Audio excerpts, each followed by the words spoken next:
जय हिंद प्रियजनों, DK special channel में आपका स्वागत है। मैं हूं आपका चहीती डीके जी। चलिए, यहाँ पर धरना प्रदर्शन के अनिश्चितकालीन जो लगा हुआ है धरना प्रदर्शन, देखिए बिहार के बीपीएससी शिक्षक भर्ती में बेरोजगार युवक बेरोजगार हो गए हैं। पता क्या कारण था कि चलिए सुनते हैं कि रात के टाइम बज गए। देखिए फोन आपका, रात के देखिए दोस्तों कितना बज रहा है। रात के मैं रिपोर्टिंग कर रही हूँ 11:47, संडे नवंबर 5। देख रहे हैं ना, देखिए ये चीज दिखा रही हूँ कि यहाँ पर रात में इन लोग का है।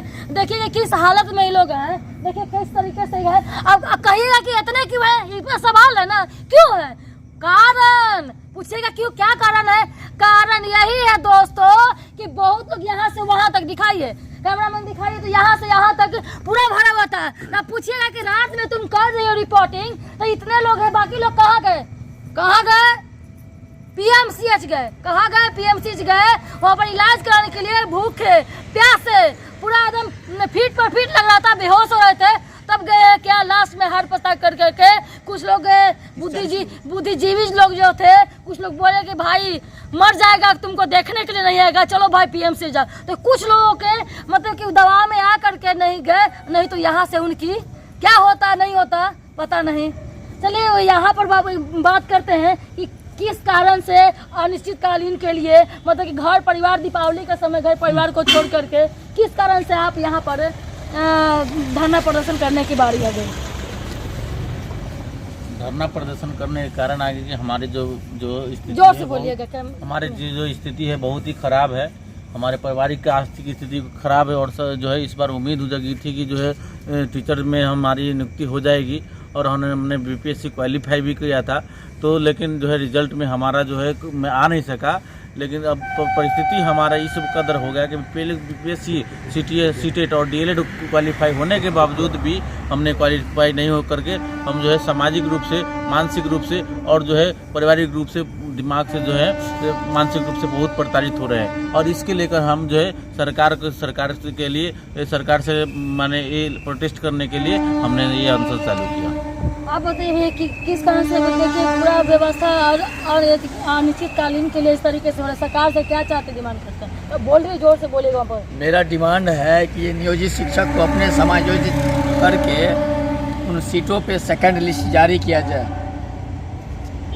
सेकंड लिस्ट जारी किया जाए, यानी कि फर्स्ट लिस्ट में जितना लोग को नहीं आया उसे लिखे। आप बताएं कि ऐसा क्या कारण हो गया था कि आपको अनिश्चितकालीन के लिए यहाँ पर धरना प्रदर्शन करना है, पूरा परिवार लोग को छोड़ छाड़ के? देखिए हमारा एक ही मांग है कि जो नियोजित शिक्षक है उनको अपने सीटों पर किया जाए, और जो मेरा सीट है, जो हम लोग का सीट है, उसको खाली करके हम लोग का मेरा अधिकार दिया जाए। क्योंकि जब तक ये अधिकार नहीं मिलेगा तब तक इस पटना के धरती पर हम यहाँ पर रहेंगे, चाहे हमारा प्राण जाए या फिर हमें नौकरी चाहिए। हमें किसी भी तरह, किसी भी हाल में हमें नौकरी चाहिए। इस बात को चाहे भले ही नीतीश सरकार या फिर तेजस्वी जी या फिर अतुल प्रसाद जी, माननीय अतुल प्रसाद जी, चाहे कितना भी कोशिश कर रहे हैं, यहाँ से जो शिक्षक जो भावी शिक्षक यहाँ से चले जाएं, उनकी बात को हम रद्द कर दे तो रद्द आप नहीं कर सकते हैं। 1 दिन नहीं, 2 दिन नहीं, 10 दिन नहीं, 20 दिन, जब तक कि हमारी बात हमें सुनने नहीं जाती है तब तक हम यहीं पर रहेंगे। चाहे जितना भी कोशिश करना है कर लीजिए, हमको हमारा हक चाहिए, क्योंकि हम इतना दिन रात मेहनत करके पड़े हैं। भूखे प्यासे कब तक करोगे? सरकार तो करेगी सेकंड लिस्ट जारी।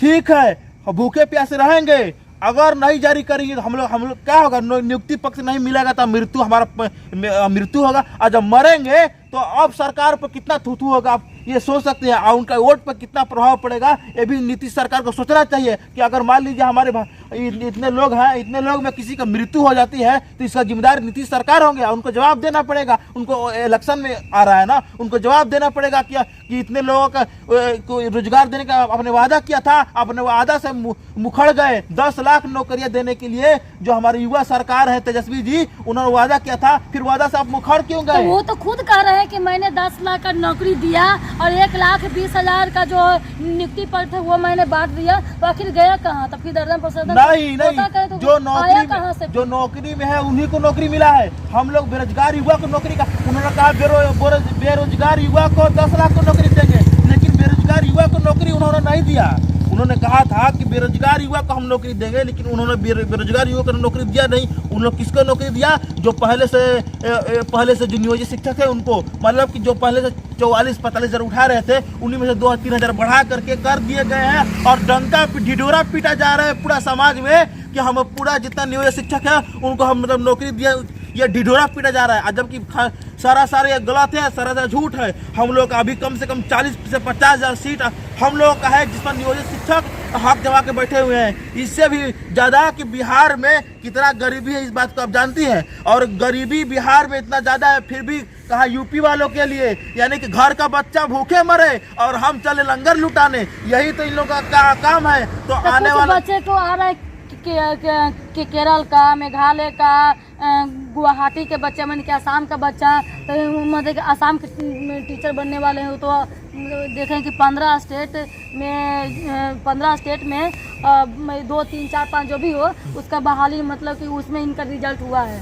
तो क्या लगता है कि बिहार के बच्चों को केरल के जो टीचर हैं अच्छे तरीके से हिंदी कभी नहीं तक पढ़ाया जाता सुनिए, हमने सीटेट पढ़ा है एनसीएफ 2005 और नई शिक्षा नीति 2005, उसमें लिखा गया है कि प्राइमरी स्कूल का जो बच्चा है उसको क्षेत्रीय भाषा आना चाहिए। और जो प्राइमरी स्कूल शिक्षक जो बनेंगे बच्चों को पढ़ाने के लिए, उनको क्षेत्रीय भाषा अच्छे से आना चाहिए और क्षेत्रीय भाषा का उनको ज्ञान होना चाहिए। लेकिन सरकार जो बाहरी शिक्षक को लाया है, तो आने वाले समय में जो हमारे बच्चे हैं वो अच्छे से नहीं सीख सकते हैं। और जब बच्चों का बेस ही कमजोर रहेगा, तो आप ये सोच सकती हैं कि जब बच्चे का बेस ही कमजोर रहेगा तो आने वाला भविष्य में बच्चे विकास कहाँ से कर पाएंगे, कहाँ से उनका मतलब रोजगार हो पाएगा। ये बहुत दुखदनीय, बहुत खराब बात है कि हमारा देश का भविष्य जो है खतरे में है। और इसका फैसला हमें नहीं, हम शिक्षकों को नहीं, बल्कि पूरे बिहार को करना चाहिए कि किसको चुने, कैसे सरकार को चुने जो कि हमारे देश, जो हमारे राज्य है, उस राज्य के युवाओं को नौकरी दे। क्योंकि इसी राज्य से जो नालंदा विश्वविद्यालय है, यहाँ से बड़े इतिहास में पढ़ के बड़े जो विदेश से भी आए यहाँ से शिक्षा ग्रहण करने के लिए, बड़े विद्वान जो है बने हैं शिक्षा ग्रहण करके।